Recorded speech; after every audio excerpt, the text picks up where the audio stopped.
Bienvenue à cette série de capsules sur les évaluations économiques en santé. L'information présentée est destinée à un grand public et vise à survoler les bases de l'économie de la santé. Dans les prochaines minutes, nous allons définir la santé et la science économique, cerner l'intérêt de l'économie de la santé et discuter de l'importance des évaluations économiques en santé. L'Organisation mondiale de la santé définit la santé comme un état de complet bien-être physique, mental et social qui ne consiste pas seulement en une absence de maladie ou d'infirmité. Si la santé est au cœur de nos vies, elle tient également une place importante dans nos économies. La santé et les services sociaux représentent 44% des dépenses publiques au Québec. Annuellement, ce poste représente 33 740 millions de dollars. Il est donc important pour le gouvernement de bien utiliser ce montant. L'économie de la santé offre des outils pour aider les gestionnaires et les politiciens à prendre de bonnes décisions et élaborer les meilleures politiques de santé possibles.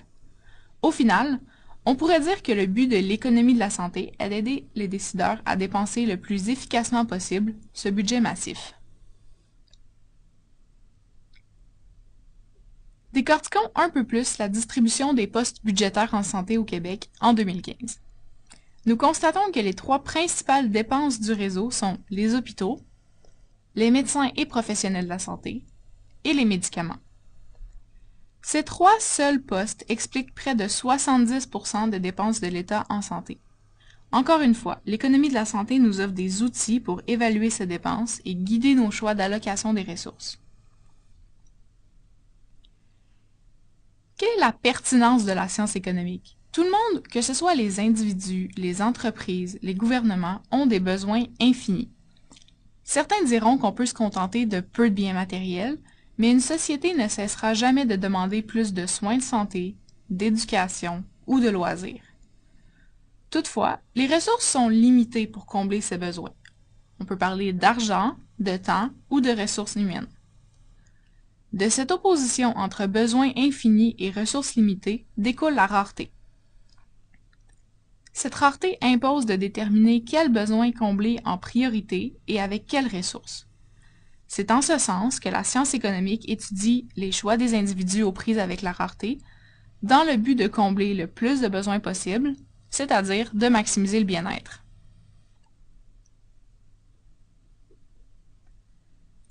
Si l'économie en général découle du principe de rareté, le système de santé n'y échappe pas.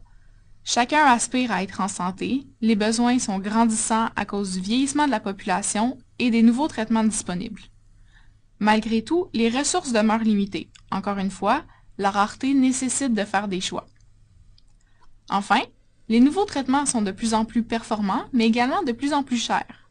Alors on peut se demander, est-ce que les bénéfices additionnels valent la peine? Les évaluations économiques en santé sont une branche de l'économie de la santé qui se concentre sur les choix à effectuer dans l'allocation des ressources. Elle compare les coûts et les bénéfices des interventions. Par intervention, on parle de tout traitement, acte médical ou programme qui vise le maintien ou l'amélioration de la santé. Dans ces capsules, les évaluations économiques sont basées sur un système de santé public et universel. C'est donc le gouvernement, les gestionnaires du ministère ou les hôpitaux qui doivent décider quel programme ou traitement privilégier parmi plusieurs possibilités. Voici un exemple d'évaluation économique. Un gouvernement veut mettre en place une politique de vaccination universelle contre une souche de méningite chez les enfants. Il tient de se demander si cette politique serait une allocation efficace des ressources. Le programme coûterait cher, en vaccins notamment, mais il apporte des bénéfices. On peut éviter des cas de méningite et des hospitalisations. On peut également sauver des vies. Comme le budget de la santé est limité, une évaluation économique permettrait de déterminer la rentabilité de cette politique. L'économie ne prétend pas répondre totalement à cette question, qui est d'une grande complexité éthique, mais elle offre une analyse du moins partielle. Les résultats des évaluations économiques aident à répondre à une variété de questions au sujet du système de santé, comme qui devrait prodiguer les soins? Quels soins devraient être remboursés? Et même, Qui doit être soigné en priorité advenant des ressources très limitées?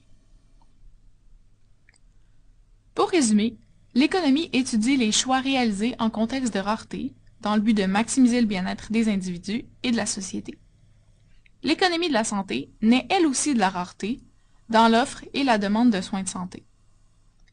Une des branches de l'économie de la santé est l'évaluation économique des politiques de santé, qui vise à orienter les choix d'allocation des ressources entre différents programmes et traitements. Au cours des prochaines capsules, nous allons détailler le processus des évaluations économiques menant à des décisions en matière de santé. Nous allons également détailler les concepts économiques sur lesquels elles s'appuient et les limites de l'économie de la santé dans la prise de décision.